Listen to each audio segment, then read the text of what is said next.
in social media trying to tell other peasants how to get rich. It's more to it than that. Billionaires belong to an exclusive club. They just do. They hang around with certain types of people. And usually those people are just like them. Other billionaires. Other captains of industry. And as a result of being born with wealth and having mass amounts of wealth, and then on the second hand, as a result of that, being part of an exclusive club where they exchange issues that they like to collectively address.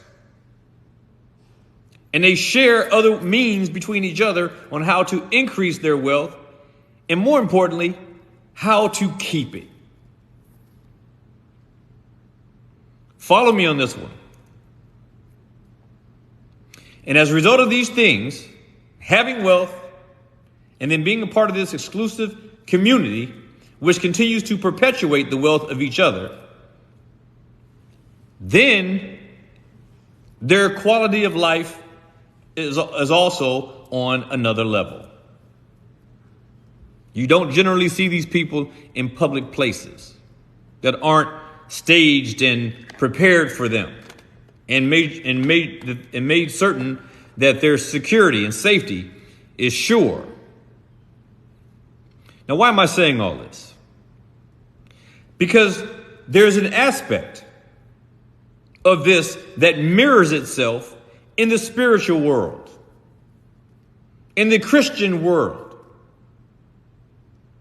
But there's something missing amongst us that is not missing amongst those who move around in those wealthy ranks, in the ranks of the wealthy.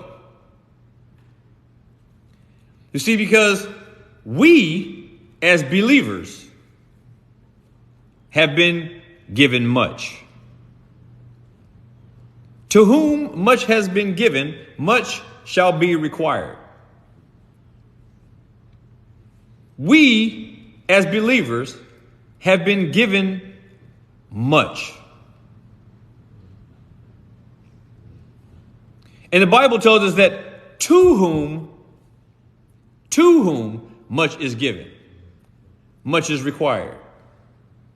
Which means that all people aren't given much. As I said earlier, there's only a handful of billionaires in the world when you consider the number of people on the earth. Likewise, when it comes to spiritual matters, there's only a handful of souls.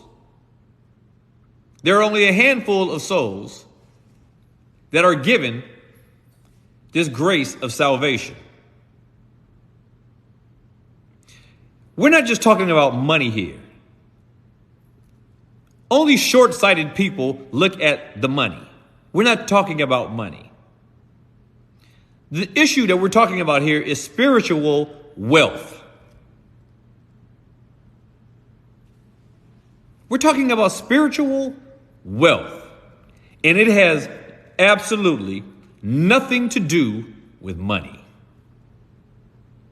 Nothing to do with money.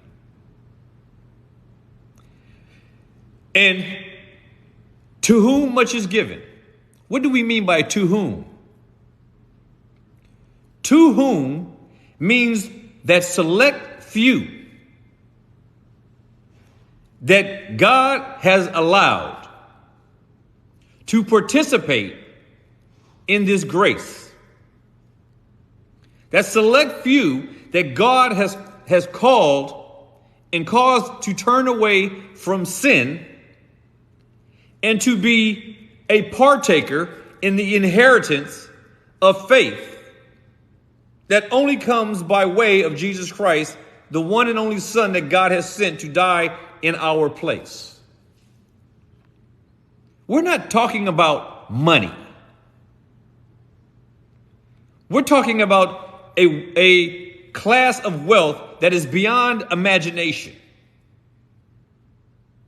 that transcends all of what all men of all ages have accumulative of, that have had